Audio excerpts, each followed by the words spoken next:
دغه مرستې د افغانانو لپاره د پوهنې د ملاتړ مؤسسې لخوا د بلخ د اقتصاد او کډوالو چارو ریاستونو په همکارۍ په دغه ولایت کې له ګاونډیو هیوادونو څخه راستنېدونکو 218 اړمنو کورنیو ته ورکړل شوې. چارواکي وایي دغه کڅوړې ټول ټال 40 ټنو ته رسیږي او 8 ډوله خوراکي توکي پکې شامل دي.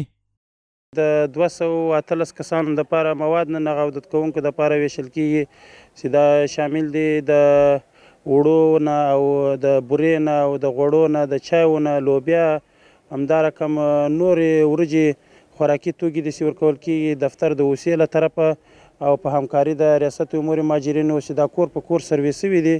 مقدار کمک که ما برای از ما میکنیم کمک است که حدودا 2 ماه از اینا رو کفایت میکنه. در مجموع 24 تن مواد غذایی است که ما برای از اینا توزیع میکنیم امروز. له بلې خوا د بلخ د اقتصاد رئیس د راستنېدونکو افغان کډوالو څخه د ملي او نړیوالو بنسټونو د ملاتړ او مرستو جلبولو په موخه د دغه ریاست له هڅو او هلو ځلو څخه خبر ورکوي.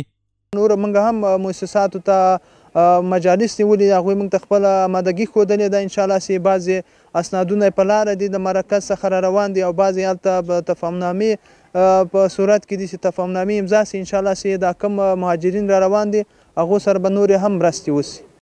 په ورته وخت کې د دغو مرستو ترلاسه کوونکي د ژمي په موسم کې د راستنېدونکو کډوالو لاسنیوی یو نیک او اسلامي عمل بولي او د اسلامي امارت او بنسټونو د مسؤلینو له دوامداره مرستو مننه کوي.